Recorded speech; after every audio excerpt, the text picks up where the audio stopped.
자, 이제는 모형을 이제 본격적으로 보도록 하겠습니다.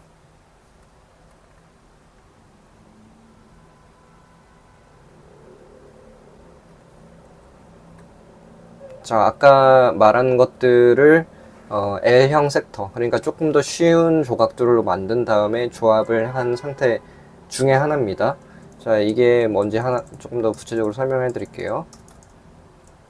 자, 이게 L형 섹터 중에 하나입니다. 이거는 이제 식탁이 될 수도 있고 뭐 작업대가 될 수도 있는데 이제 요 의자랑 테이블이 있는 요 공간이 큰 물건 두는 공간이죠.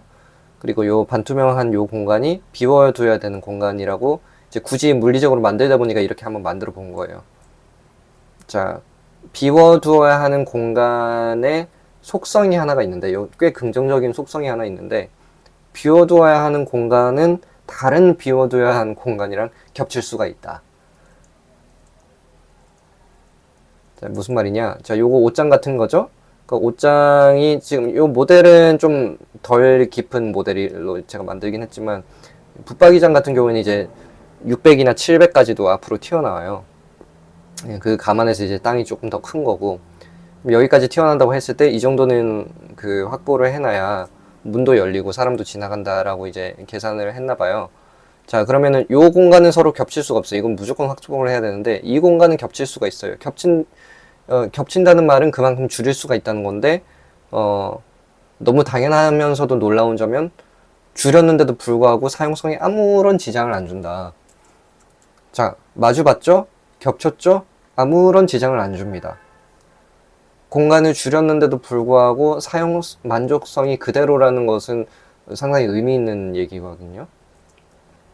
자, 앞으로 겹칠 수도 있고 뭐 옆으로 겹칠 수도 있는데 저는 항상 제 가구 매장에서도 오래 일했는데 컨설팅 할 때 무조건 11자 배치로 하라고 많이 말씀을 드려요. 그래서 드레스룸 만드시는 분들 뭐 디귿자로 하고 싶다, 기역자로 하고 싶다, 되게 당연하게 생각하시는데 기역자로 하면은 코너 공간이 무조건 죽습니다. 거의 먼지도 잘 쌓이고 옷 많을 경우에는 꺼내기도 힘들고 합니다.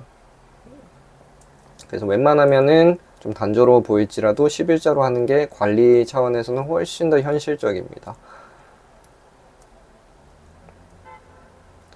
자, 요거 아까 자, 물론 요즘은 건조기를 많이 쓰는 세상이 됐죠. 이게 벌써 10년 가까이 됐으니까 이때만 하더라도 이제 건조기가 흔하지 않았는데 이 위치에 뭐 건조기 둬도 되니까 뭐 상관없겠죠. 근데 이제 건조대를 여전히 이제 쓰시는 분도 있을 수 있으니까 어쨌든 그걸 다 수용을 해야 된다라는 취지인 거고 이 정도 사이즈로 하면 놔두고 여기를 무조건 빨래와 관련된 것으로만 할애를 하면 그거 얼마나 사치입니까? 이 좁은 집에서. 근데 저는 그것을 하나하나 충실하게 해주는 것이 결과적으로 봤을 때는 아까 신체 건강과 비교한 거랑 비슷하게 당연시 여겨지지만 상당히 건강한 스테이터스, 건강한 이 심적 현상을 유지할 수 있는 방법 중에 하나다라고 얘기를 하는데 말이 좀 어렵네요. 자, 이게 뭐 나란히 두면 한 이 정도 면적이 되고 뭐 혹시라도 기역자로 둬야 되면 뭐 이 정도 느낌이 된다 이런 걸 주장을 하는 겁니다. 자, 이건 뭐냐? 이거는 이제 여기에는 청소기를 놓고 여기에는 이제 또 잡다한 거 넣을 것들이 집에 많거든요. 창고의 역할을 해야 되는 것들이 있습니다.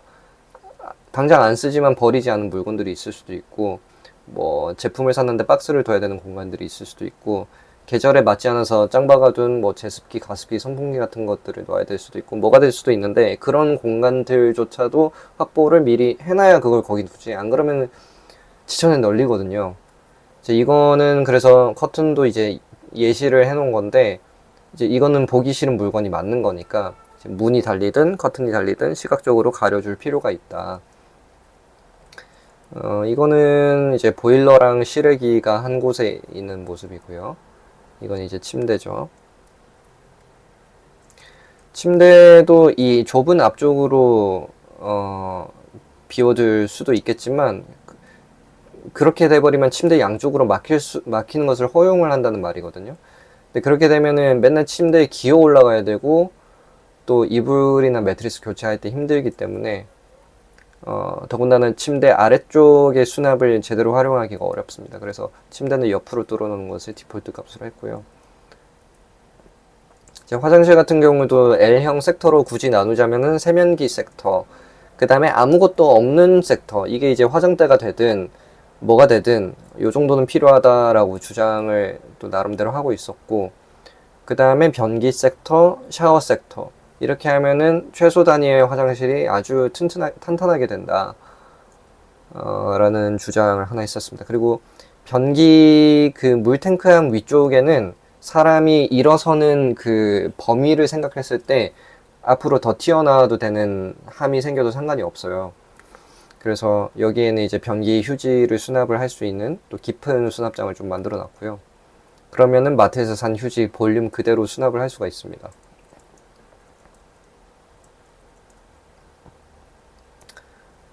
그다음에 사실 현 시대에서도 주방만큼은 이렇게 섹터로 고려를 많이 하고, 또 정말 이 섹터와 거의 똑같은 방법론으로 뭐 주방은 어차피 뭐 이렇게 생겼습니다. 이런 거를 이미 많이 이런 식으로 사고를 하죠, 애초에. 지금 거의 1학기에 한 것들은 거의 다 했는데 이제 과제를 어떻게 시작하게 됐는지, 그리고 도서를 어떤 식으로 작성을 했는지, 모형을 어떻게 했는지까지 얘기를 하다가 끊겼는데, 거의 다 얘기를 했으니까 이제 자잘한 과정 스케치 같은 것들 한두 개 보면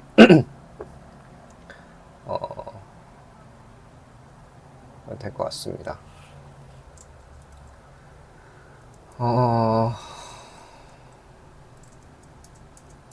흥미로운 게 있으면은 그것만 보겠습니다.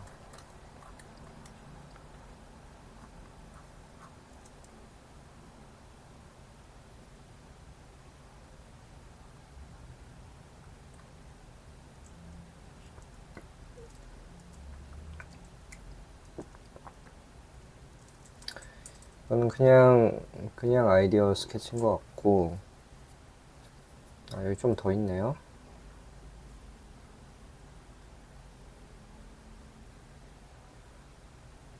뭐 그렇게 대단한, 이 좀 상징적인 게 하나 있는데,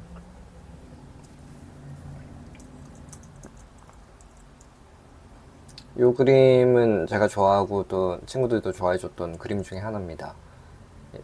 잘 보이나요? 네, 일어나가지고 똥 싸고 물 먹고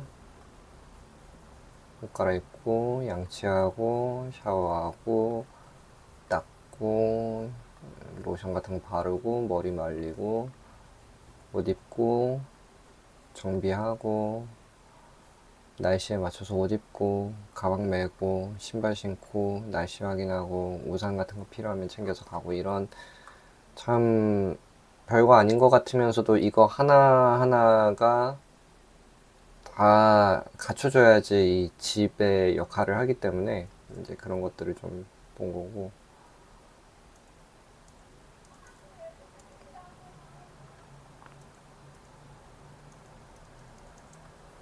스케치를 뭐 일일이 다 볼 필요는 없을 것 같습니다.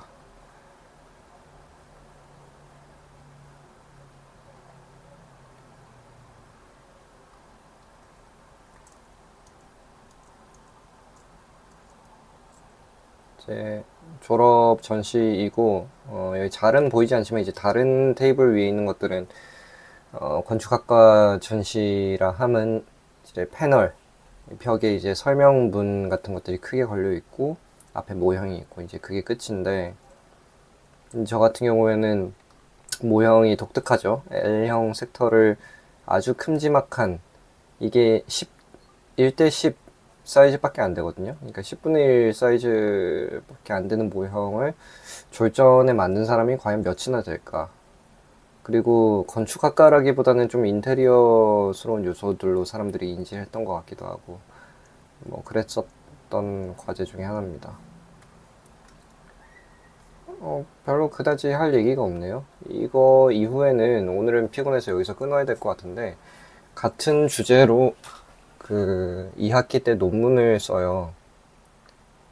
그래서 그 논문 내용도 한번 훑도록 하겠습니다. 이 정도 길이의 영상이면은 그냥 붙여도 될 것 같은데 그냥 붙이는 법을 몰라요. 한번 알아보도록 하겠습니다. 이거는 그냥 붙이면 되겠네요.